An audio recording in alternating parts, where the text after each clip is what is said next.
Mari kita berdoa. Bapa yang baik, Engkau bicara lewat firman-Mu, sampaikan isi hati-Mu. Kayak berdoa dalam nama Tuhan Yesus. Amin. Saudara, kalau kita lihat, kenapa manusia jatuh ke dalam dosa? Waktu di buku Kejadian itu, karena mereka makan pohon pengetahuan yang baik dan yang buruk. Tak sanggup kita makan buah itu. Coba kalau kita tahu kapan kita mati, stres loh kita. Untung Tuhan gak kasih tahu, kau tanggal sekian mati ya, menakutkan saudara.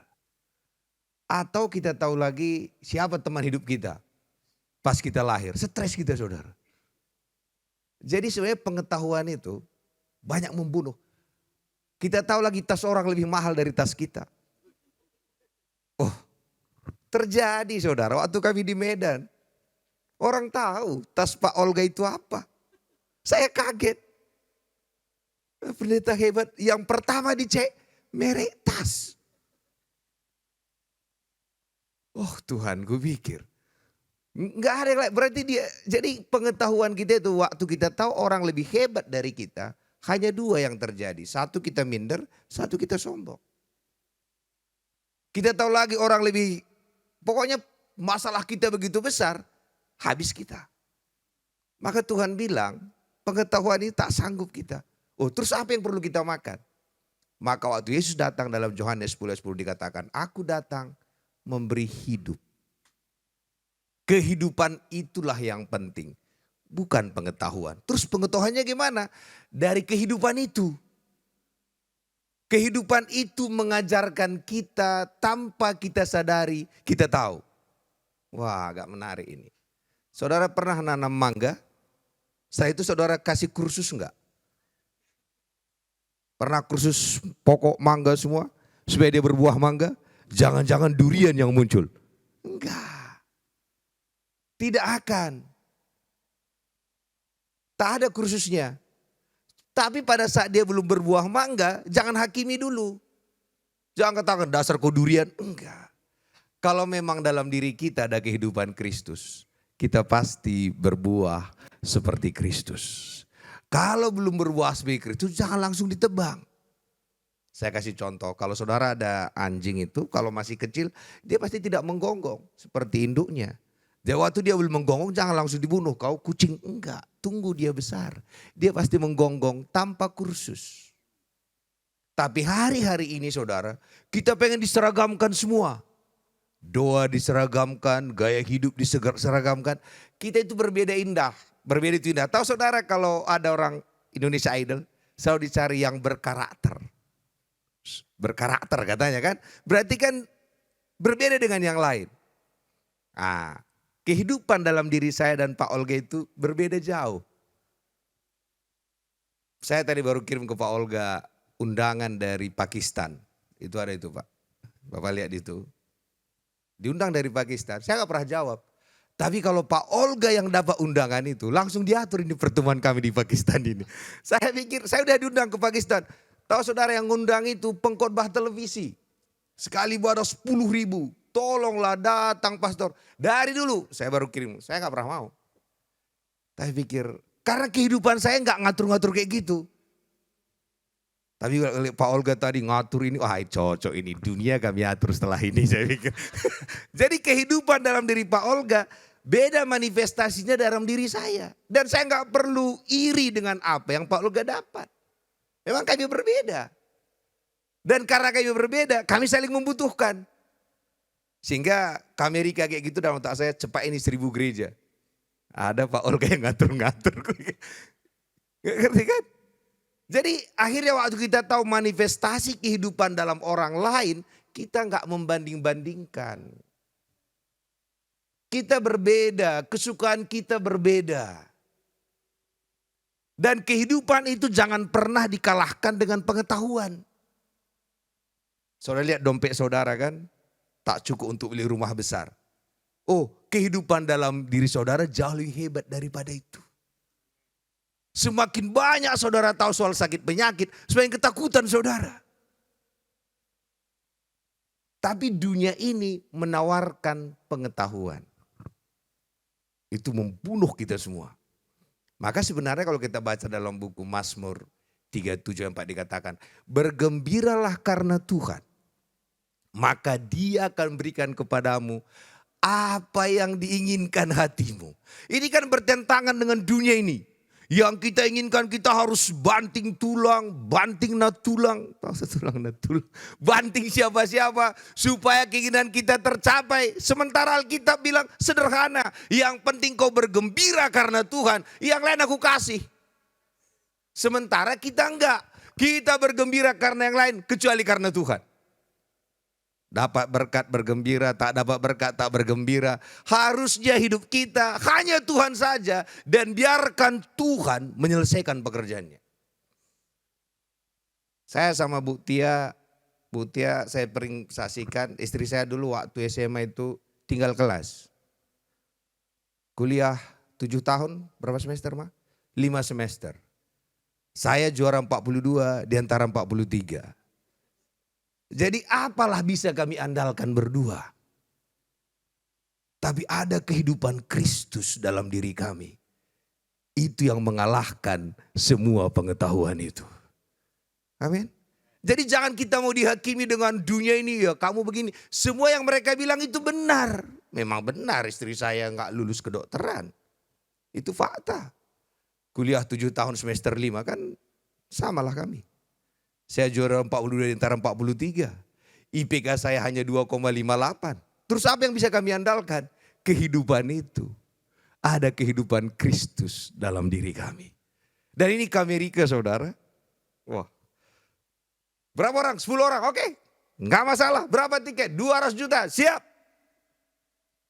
Di otak saya berpikir, lakulah rumah Jakarta ini, kan gitu. Tak laku, saudara. Dan ternyata udah menit-menit terakhir. Menit-menit terakhir. Somehow entah bagaimana uang itu ada. Ada 200 juta udah aku siapkan untuk beli tiket itu. Yang jadi masalah, ada lagi masalah yang lain. Sudah siapin duitnya. Jadi orang Amerika bilang sama saya, jadi kau bayar sendiri? Iya. Ada teman dari Singapura. Orang agak susah memberkati saya bilang. Dari dulu. Orang lihat tampang saya, ini gak perlu diberkati gitu. Iya, jadi kehidupannya beda-beda. Saya kasih tahu waktu saya dulu awal pelayanan, saudara. Kami 4 pendeta, masih mahasiswa saya. Kami melayani salah seorang lumayan kaya lah keluarga ini. Kami 4 orang ke sana, 3-3-nya dapat berkat. Dapat berkat. Pas ke saya, gak dikasih dia. Pak Jo gak usah ya, Bang Jo gak usah ya. Enggak pun diberkati, wajahnya selalu sukacita. Oke. Pulang dari situ apa kata yang 3 pendeta? Memang kau tak rohani kau. Hati orang pun tak pengen melembas. Coba, ngeri kan. Fakta itu. Dan kami punya gembala sidang. Baru gembala sidang bilang sama saya. Jo, tadi yang 3 orang ku kasih duit lo semua. 1, 2, 3. Terus kau gak usah ya. Kenapa Pak? Kau gak dikasih pun selalu sukacita. Bayangkan. Baru saya berdoa, kenapa sih begini nasibku Tuhan? Iya dong. Tuhan bilang, kecil kali tangan mereka nempel kau. Biarkan tanganku yang besar menempelmu. Sekali dia tempel saudara, yang tadi receh semua. Jadi gak usah kita iri dengan itu. Yang penting kehidupan Kristus biarkan termanifestasi dalam diri kita. Dan kalau ada keinginan saudara jadi milioner, jangan pengetahuan saudara membunuh impian saudara itu. Jangan. Mungkin krisis dan sebagainya, Tuhan tak pernah krisis. Kehidupan Kristus itu lebih hebat daripada jagat raya ini. Kalau dia termanifestasi, tak ada lawan saudara.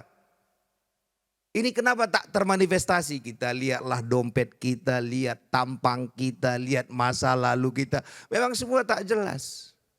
Tapi kan kita bukan bicara tentang diri kita. Kita bicara tentang Yesus yang ada dalam diri kita. Allah yang tak terbatas itu hanya termanifestasi lewat diri saudara dan diri saya. Jadi saya lihat tadi Pak Olga dalam hati saya, terima kasih Tuhan. Senang sekali saya nanti ke Amerika, Pak Olga bisa kerjain semua. Karena itu karunia, maka saya tadi tiba-tiba kirim Pak, udah lama itu saya kirim ke grup kami. Diundang ke Pakistan udah lama, kita buat KKR Pak, di televisi Pak 10.000. Saya tak tertarik.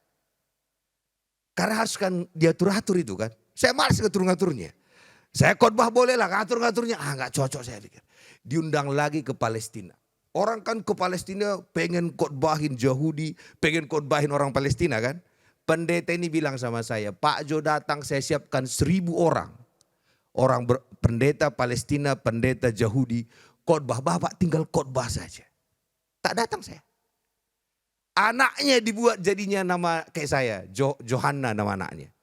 Tahu kenapa anakku jadi Johanna? Karena kau sangat memberkati saya. Kenapa kau datang? Belum saatnya. Belum saatnya. Malas saya. Kehidupan untuk ngatur-ngatur gitu saya malas. Tapi kayak Paulo udah atur semua, Pak Jo tinggal khotbah, boleh lah. Ngatur-ngatur itu kehebatan Paulo. Dia bisa atur segalanya, Pak Jo tinggal khotbah, boleh lah. Ngerti maksudnya kan? Saya bisa ngatur itu, tapi bukan itu kehidupan yang saya sukain. Enggak itu. Ini pun kenapa terlambat beli tiket, uangnya sudah ada. Tapi saya pikir harus ada yang ngatur-ngaturnya ini. Saya tahan uangnya, tunggu mungkin minggu depan lah. Tanggal 12. Malam udah kita beli itu. Harus ada itu semua mereka ini. Mereka lah yang mikir-mikirkan. Aku kasih duitnya. Selesai. Amin ya.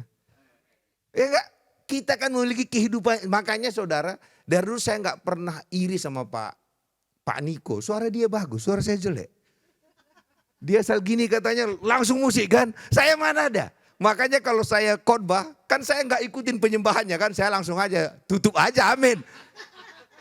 Rata-rata teman-teman GBI menanti penyembahan pengkhotbah. Enggak ada. Saya enggak perlu saya berpura-pura. Karena saya udah pernah dulu olah vokal. Dimarahin gurunya. Enggak tak terubah lagi suaramu. Kau terima aja lah katanya. Ya udah. Maksud saya kehidupan dalam diri saudara maksimalkan saja. Enggak usah sama dengan orang lain. Allah membuat kita berbeda dan semua kita unik. Jangan mau sama. Tidak berarti kita gila. Ngerti maksudnya kan? Yang penting beda gitu. Enggak juga. Apa yang Tuhan taruh dalam diri saudara. Keinginan saudara beda dengan yang lain. Saya sama istri saya. Dari dulu berpikir begini. Setelah kita nanti berdua. Setelah anak kita selesai. Kita mau apa? Kami berpikir. Kita jadi misionaris saja. Di mana? Di negara paling miskin. Biar kita berdua melayani mereka. Kita berdua di negara paling miskin. Tuhan kirim ke Amerika. Ya terpaksalah dipikul salib itu kan. Karena diundang ke sana. Tapi impian kami dapat. Dan tahu saudara anak saya paling bungsu itu. Si Sarah Marutesilia 13 tahun. Saya bawa ke Amerika. Dek sama kami lah di Amerika. Enggak tahulah hikmat dari mana datang ke mulut dia. Pak. Yang dipanggil Tuhan kan bapak dan mama. Bukan kami. Pergilah kejarlah panggilan bapak dan mama. Mantap kali kan. Usia 13 tahun. Terus adek biar kami di Sydney saja. Kalau saya kangen saya kunjungi bapak. Kalau bapak kangen kunjungi saya. Kejarlah panggilan bapak dan mama. Mantap usia 13 tahun. Jadi kami ini langsung pensiun dari anak-anak. Terus kau gimana? Biar kakakku aja yang ngurus. Jadi saudara kalau nanti ke Sydney bilang amin lah saudara. Pergilah ke Sydney. Anak saya 3 di situ ada rumah yang kita tempatin 4 kamar. Jadi saudara kalau ke Sydney dijemputnya ke bandara tinggal di rumah. Baru ke Hillsong hanya 5 menit. Tak minat juga. Orang ke luar negeri kan yang repot itu tempat tinggal. Rumah ada. Mobil ada. Dan anak-anak saya mirip kayak kami. Mirip kayak kami. Kami tak pernah pegang harta begini. Kami selalu bilang hidup di dunia ini hanya sementara. Maka jangan bangun istanamu di sini. Sampai kau tak mau pindah kemana-mana. Jangan. Saudara saya tinggal di Rosedale orang katakan enak. Enggak juga. Saya selalu bilang di mana Tuhan panggil situ yang indah. Jadi jangan harap tinggal selamanya di sini. Jangan. Waktu saudara tahu saudara akan meninggal, usia 90. Saya mulai berpikir, kalau saya meninggal saya tinggalin apa? Saya sudah berdoa sama Tuhan, saya minta 90 tahun. Saya sekarang 50 tahun nih. Jadi tinggal 40 tahun lagi sebelum menghadap dia kan. Kecuali dia pengangkatan duluan. Yang mana aja. Katanya pengangkatan anytime, tapi menurut saya masih lama. Saya masih lihat cucu saya pikir. Jadi gak usah kalian tunggu-tunggu itu. Jangan, gak urusan kita itu. Jangan gak usah bahas-bahas akhir zaman. Kita ini orang karismatik. Kenapa selalu kita bahas akhir zaman? Kita gak yakin kita diangkat. Kalau saudara yakin diangkat, saudara gak pedulikan. Makanya orang-orang Protestan tak pernah bahas akhir zaman. Orang HKBP, GBKP, mana pernah bahas itu? Kutanya kenapa? Kami sudah yakin diangkat, kalian yang belum. Jadi kalian bahas-bahas lah katanya. Bayangkan, kita yang bilang kita dekat dengan Tuhan, kita yang selalu pujian penyembahan. Kalau saudara yakin saudara dapat, enggak saudara cek selalu pengumuman. Kalau tak yakin, nama saya ada enggak ya? Nama saya ada enggak ya? Halo, yakinlah. Di sana nanti enggak ditanya saudara baik apa enggak. Ada Yesus enggak? Ada, selesai. Selesai saudara. Kalau saudara belum yakin ada Yesus ya baru. Jadi enggak ditanya yang lain. Enggak ditanya siapa nama pendeta saudara. Enggak ditanya perpuluhanmu berapa. Yang ditanya kau udah ada udah. Enggak ditanya bahasa roh berapa jam. Enggak ada. Percayalah. Amin. Jadi kalau soal ke sorga itu sudah pasti, gak usah lagi dibahas-bahas. Jangan kalian takut nanti antikristus. Kita tidak mengalami itu. Kita diangkat dulu baru keluar anti-anti itu. Jadi saudara gak usah takut nanti ada tanda 66A. Terus kenapa ada orang Kristen yang gak bertobat, murtad? Biarin. Supaya waktu kita diangkat, mereka lah nanti menjadi penginjil terakhir. Jadi yang murtad-murtad itu bilang, kau teruskanlah, biarkanlah kau jadi penginjil terakhir nanti. Paham gak maksudnya? Waktu kita terangkan nanti mereka udah lihat kita terangkan, udah murtad dia kan. Oh ternyata masih dia selamat, masih. Masih waktu Yesus datang nanti mereka berteriak, engkau dah laku. Masih bertobat, masih bisa. Kecuali dia mati. Paham gak maksudnya? Saya ulangin supaya jangan nanti kalian katakan. Kalian mau di sana, disitulah kalian. Nanti Kristus, saudara kan disiksa, dianiaya di situ. Nah, maka gak enak di situ. Tapi kalau pengen silakan. Jadi kalau ada yang murtad katanya, baguslah dia murtad. Gondok juga saya kadang-kadang. Kenapa? Waktu kita nanti diangkat, siapa yang menceritakan tentang kita? Gak ada lagi kan? Mereka yang murtad inilah. Aku pernah dulu dengar di gereja ada pengangkatan. Sudah diangkat mereka semua. Berarti benar Yesus itu. Mereka lah anti pengkhotbah. Saudara mau ikut? Murtadlah. Tak enak di situ. Situlah ada nanti semua dan semua itu gak enak. Ya, jadi kalau ada orang murtad, aku bilang, kau cepat-cepat kau murtad, aku bilang. Kalau kau mau di situ nanti, kecuali dia mati tiba-tiba ya ke neraka dia. Tapi waktu Yesus datang kan hanya 7 tahun penganiayaan itu, 7 tahun aja. Tapi waktu dia datang, dia berseru ya berselamat, tapi dalam keadaan yang sangat tersiksa. Oke, jadi gak usah kalian saya mikirkan itu ya. Yang penting ya kecuali mau di sana, bolehlah. Kalau saya tidak. Oke, balik yang tadi. Yang membatasi kehidupan Kristus dalam diri kita adalah pengetahuan kita yang terbatas ini. Survei sana, survei sini. Tapi waktu itu tak terbatas. Kok saya punya banyak masalah? Perhatikan. Kenapa kita bisa cerita tentang Tuhan menyelamatkan orang di lubang singa? Karena Daniel diizinkan ke sana. Kenapa kita tahu Tuhan akan bisa membawa orang melahirkan walaupun mandul? Ya gara-gara Abraham. Tahu saudara Abraham usia 100 tahun, istrinya 90 tahun. Udah repot itu saudara. Dan mandul lagi. Jadi kemustahilan saudara itu enggak ada apa-apanya. Bilang kiri kanan, kemustahilanmu enggak ada apa-apanya. Enggak ada apa-apanya. Jadi jangan katakan sudah jatuh tempo, enggak ada yang jatuh tempo. Emangnya kita enggak ada itu. Allah sedang menyiapkan yang terbaik bagi saudara. Kalau terjadi dia penundaan, berarti lebih besar mujizatnya. Asal ditunda, mujizatnya lebih besar. Tahu saudara, syarat satu-satunya supaya bisa punya anak adalah ada laki-lakinya. Ternyata waktu Maria hamil, tak ada cowoknya kan? Tak ada lah. Yang ada adalah Yesus, Allah berfirman, dan firman itulah membuat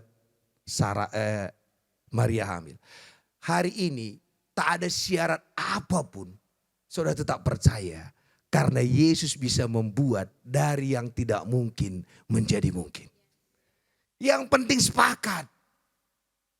Saya tahu saudara ini saya kasih tahu. Kami ke Amerika itu mahal saudara. Di Sydney saja bulanan rumah itu 30 juta sebulan. Ternyata di LA itu 50 juta sebulan. Banyak loh, beli cendol banyak itu. Seorang katakan yang paling mahal di Amerika di LA. Kami tinggal di downtown LA. Maka teman-teman, dari mana uangnya? Jangan kau lihat wajahku, gue bilang. Aku pun tak tahu. Tapi ada aliran kehidupan yang tak terbatas. Bahwa jaga raya ini Bapakku yang punya. Itu harus ada selalu dalam diri saudara. Sehingga saudara gak bisa dikalahkan. Asal mulai ditunjukkan kepada saudara, jangan ladenin. Minta Bapakmu yang menghadapi. Dan kalau Bapak yang menghadapi, siapa lawan dia? Jadi kami akan buka gereja di Amerika 500, di Eropa 500 dalam waktu 20 tahun. Orang katakan tak mungkin, kalau mungkin gak perlu Tuhan. Saya undang saudara untuk jalan-jalan ke Amerika, bilang amin saudara. Jadi Pak Olga, ini supaya kalian tahu skenarionya. Saya sama istri saya akan pergi ke sana sama keluarga Pak Yusak. Mereka hanya 2 bulan. Sisanya saya, Pak Olga, Pak Yusak dan Pak Paris. Dan bulan 2 tahun depan sudah kita buat ibadah perdana.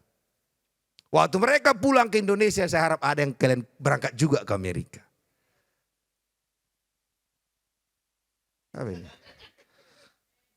Bayangkan, jaga raya ini Bapakmu yang punya. Amerika, Eropa, Australia itu adalah ladang Bapakmu. Engkau ke sana itu bahagia dia.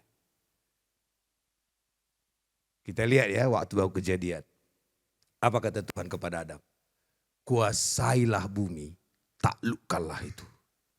Bukan kuasailah Batam, kuasailah bumi. Bukan hanya Batam saudara. Enggak kuasailah Batam, enggak. Kuasailah bumi, taklukkanlah itu. Baru Yesus datang, apa kata Yesus? Pergilah ke seluruh dunia. Jadikan semua bangsa menjadi muridku. Allah Bapa ngomong, Yesus ngomong. Roh Kudus, saat engkau menerima Roh Kudus, maka engkau akan menjadi saksiku, Judea, Samaria, dan sampai ke ujung bumi. Jadi ke Amerika itulah panggilan Tuhan dalam dirimu. Enggak mau juga. Oke, udah aku kasih pun ayatnya tetap aja. Ku ingin tetap di sini. Boleh juga. Memang lagu itu benar, tapi itu bicara soal hadirat Tuhan. Tetap dalam hadirat Tuhan, bukan di sini. Saudara, kita harus melihat dari kacamata Allah. Jangan lihat dari kacamata dompetmu, pendidikanmu. Jaga raya ini dia yang punya. Dan kita disuruh memenangkan jaga raya ini. Jadi semangat saya jadinya. Dan dalam diri kita ada kekuasaan tak terbatas. Segala kuasa baik di bumi baik di sorga diberikan Allah kepada Yesus. Yesus katakan apa? Aku menyertai engkau sampai kesudahan zaman. Engkaulah generasi yang tak bisa dikalahkan.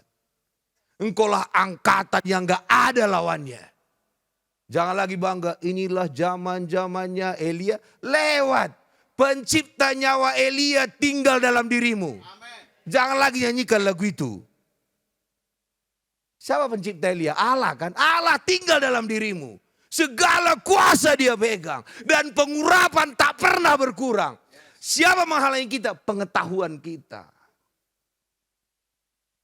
Pengetahuan kita yang kecil ini mengkotakkan kekuasaan Allah yang tak terbatas itu. Saudara, saya ke Amerika ini ada teman-teman bilang, Pak Jo kalau nggak laku rumah Jakarta, dari mana ongkos kita? Saya juga bingung. Dari mana? Pokoknya aman itu. Aman itunya nggak tahu aman gimana. Tapi tahu saudara, dengan cara Tuhan sendiri, saya dapat uang beberapa M. 4,4 lah, beli cendol lumayan. Di zaman krisis kayak gini, bisa dapat 4,4 itu lumayan saudara. Gimana namanya? Dan tahu saudara dapat 4,4 itu enggak kebetulan. Kebetulan kayaknya enggak masuk di akal. Jadi cerita begini. Saya lagi di Australia, saya lagi mikir kan uang dari mana ini gitu. Tapi ada kehidupan di dalam. Kau jangan pakai otakmu, aku yang ngatur jaga raya ini. Ada teman, Kak Jo katanya, ngopi yuk katanya. Ayo, lagi ngopi gitu. Kenapa Kak Jo? Ada 3 rukoku, ku bilang. Dulu ku beli 4,7 M. Sekarang ada 6 ruko. Aku tak bisa bayar ke bank 1,7 M. Berarti kan masalah sebenarnya kan. Jadi gimana? Udah somasi pertama.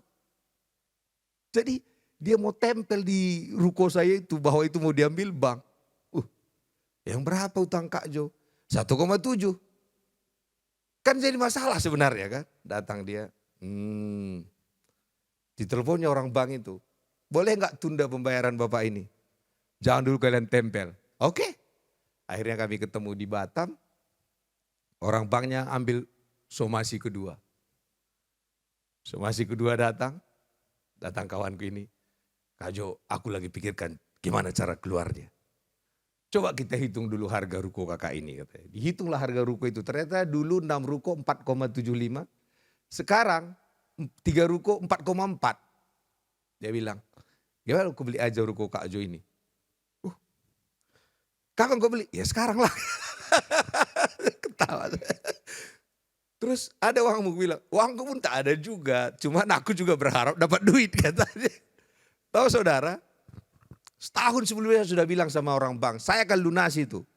Ada suratnya semua. Kalau saya tak lunasi, kau ambillah itu. Kan dilema kan sebenarnya. Dan saya janji saya bayar November tahun ini. November tanggal 30 kemarin, saya tanda tanganin. Kawan ini uangnya cair, tutupkannya di sana, sisanya dikasih. Pokoknya kami atur-atur lah. Dan saya bilang, kita beli tiket ke Amerika dua. Uangnya sudah ada. Tiketnya yang bisa dibeli Pak Olga. Cuma yang mau saya sampaikan, menit terakhir loh. Jangan pernah putus pengharapan saudara. Supaya ada bahan cerita kan, itu ajanya.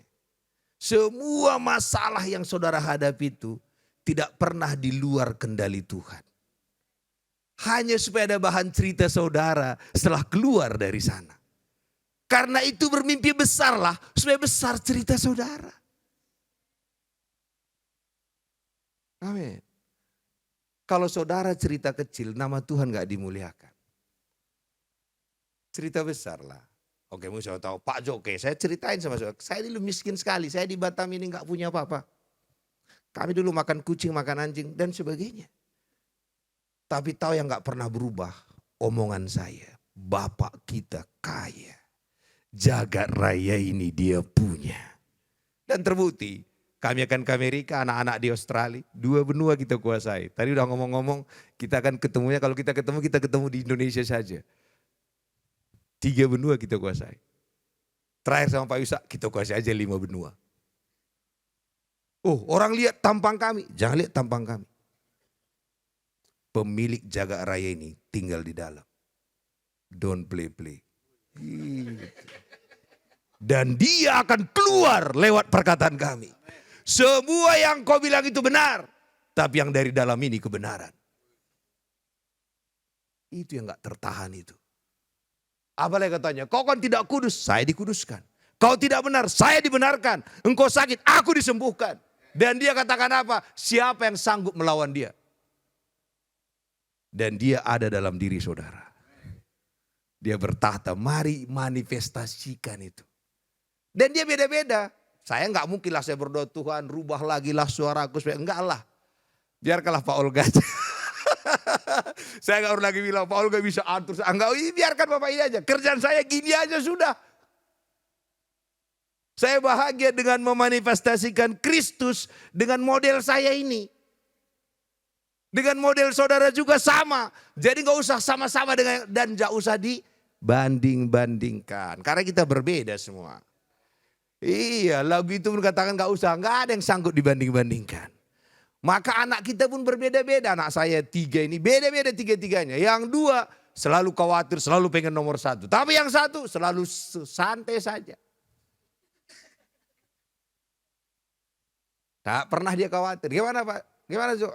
Santai aja. Bangunnya pun saudara, aduh. Saya pikir Jojo, namanya juga anak saya yang paling cowok lah. Kulihat dia kan, lama saya nggak bisa terima. Kulihat dia, kau bukan kayak diriku, ku bilang. Lama, terakhir Tuhan bilang, dia nggak sama seperti kau, tapi dia sama sepertiku, katanya. Aku jadikan dalam dirinya ada kekuasaan tak terbatas. Tahu saudara, rendah kali nilainya. Dapat dia di kuliah yang bagus. Dia pun kaget, kami pun kaget. Sama-sama kaget. Terakhir ku tanya, kok kau dapat Jo? Ya karena Tuhan lah katanya. Bapak ini kok dipertanyakan, oh iya ya. Saya lihat dia, saya lupa ada Tuhan dalam dirinya. Dapat dia komputer science. Tanpa tes, early entry. Dan yang dia sukain lagi. Baru dari dulu aku bilang, Jos, kau push up lah, olahraga lah. Dia gak pernah, sekarang waktu diginikannya udah berotot. Kok kau sudah berotot? Iya, karena aku latihan Pak. Dan terakhir dia bilang, aku pengen nge-gym, pengen gini. Sudah jadi dia ya aku pikir. Akhirnya sudah jadi, aku lihat dia yang berbeda, dia cool kayak mamanya. Tak pernah khawatir. Mereka ini berdua selalu santai di tengah badai.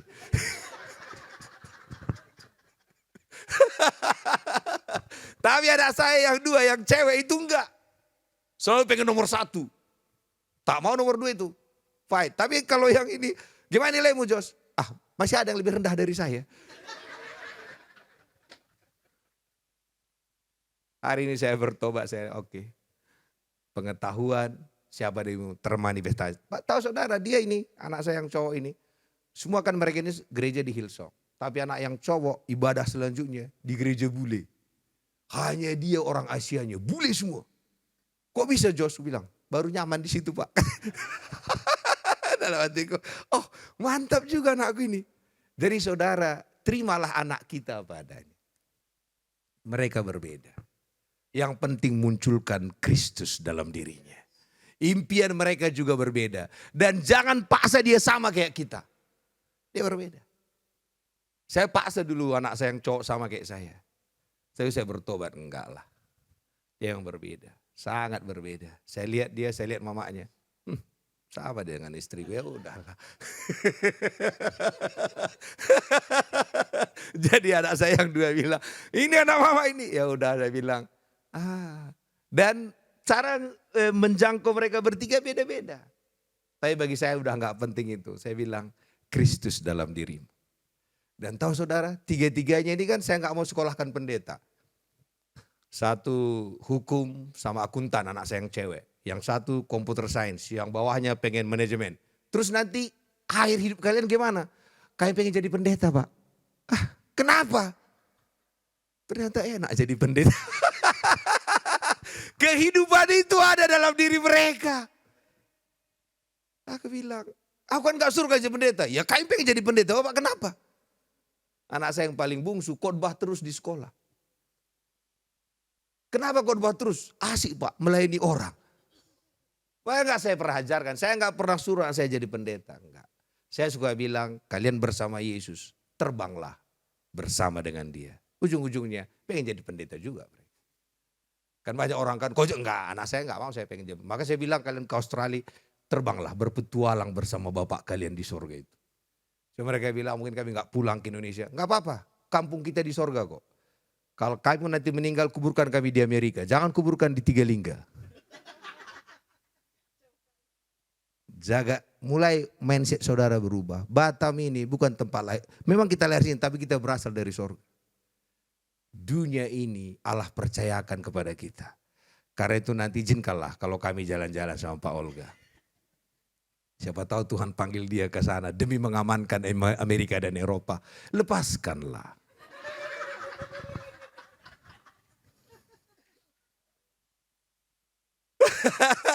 Semua lah berangkat kan. Kalian juga sama, tetap ada gereja ini tetap. Tapi udah melayani bangsa-bangsa. Karena enggak kan tadi yang singer. Kayak gimana lagi di Eropa Pak pujian penyembah. Menikah sama orang bule. Aduh, indah sekali kan. Nggak punya impian begitu. Tahu saudara, sepanjang saudara bisa bayangkan, Allah akan berikan itu. Saya suka bilang ke orang-orang, kita akan makan cendol di Eropa. Orang bilang cendolnya murah, iya cendolnya murah, tempatnya yang mahal. Kita makan cendol di Eropa, Amerika, enak kali. Pak Jo kaya sekali, aku bilang unlimited. Karena kayanya aku uangku di sorga. Amin ya. Jangan bangga dengan dompet saudara, banggalah dengan Tuhan saudara. Saya dulu suka buat ilustrasi gini. Kalau saudara punya uang, simpan di mana? Di bank. Kalau banyak kali uang saudara, simpan di luar negeri. Iya kan? Kalau tak tersimpan lagi banyak, ya simpan di sorga lah. Tapi dalam nama Yesus, uang itu cair. Saya ini kayak butuh uang ke Amerika ini saudara. Tahu butuh berapa? 500 juta. 200 buat tiket, tinggal di sana dan sebagainya. Dan bukan, Tuhan kasih aja gitu. Tapi menit terakhir, Tuhan suka begitu. Itu membuat indah saudara. Jadi hari ini saudara, jangan tambahkan pengetahuan saudara saja. Kehidupan itu. Jadi gimana cara kehidupan itu? Selalu ucapkan Tuhan duluan dalam segala hal. Contoh, saudara gak punya uang, mulai katakan Tuhanlah kekayaanku. Teman hidup. Tuhan sedang menyiapkan teman hidupku yang luar biasa. Yang aku pun kaget nanti waktu dia datang. Karena dia melebihi yang kudoakan dan kupikirkan. Start dari Tuhan selalu. Kalau start dari diri saudara, selesai. Maka dikatakan pada mulanya adalah firman. Jadi mulai hari ini apapun itu mulai dari Tuhan. Karena Tuhan ini akan terjadi. Karena Tuhan gereja ini akan melayani bangsa-bangsa. Dari Ruli sampai ke benua-benua. Jangan katakan kami tetap di Ruli-Ruli. Jangan. Wah dia. Ruli pun dicintai Tuhan. Amerika pun, Eropa pun. Kenapa kita berani ngomong? Karena kita tidak mengandalkan orang Singapura, orang Amerika. Kita andalkan orang Yahudi. Satu orang saja. Jadi kami sering ngomong sama teman-teman. Pak Jo kenapa bisa kemana-mana? Ada kenalan orang Yahudi. Lebih kaya daripada Bill Gates. Bill Gates gak ada apa-apanya. Kaya kali kaya, kolam renangnya ikan paus lewat. Saya ngomong ke pendeta kayak gitu. Pendeta lebih kaya, gak ada apa-apanya. Dialah orang Yahudi terkaya dan terhebat. Kalah semua. Dia bilang, minta nomor teleponnya. Oh tunggu dulu saya bilang. Aku tanya dulu dia. Ini pendeta ini. Dia berpikir dapat duit lagi pikirnya. Satu orang iya. Bisa ditelepon kapan saja 24 jam asal ku telepon diangkat. Pantesan Bapak bisa keliling dunia. Iya. Hartanya di mana-mana. Terakhir waktu pulang, siapa orang Yahudi itu katanya? Tunggulah, kau kenalkan nanti. Sampai sekarang dia nggak tahu siapa orang Yahudi itu. Jadi mulai hari ini kalau ada orang bertanya, ada sponsormu? Ada orang Yahudi, bilang. Semua orang Yahudi kaya-kaya, nggak ada ngelawan dia, semua receh bagi dia. Jangan kalian nanti nggak tahu siapa orang Yahudi itu. Natal ini Natal. Mulai hari ini andalkanlah orang Yahudi itu. Amin saudara. Jadi jangan lagi mau minder, jangan juga mau sombong. Karena yang dalam diri kita lah kehidupan yang tak terbatas. Mari kita berdoa.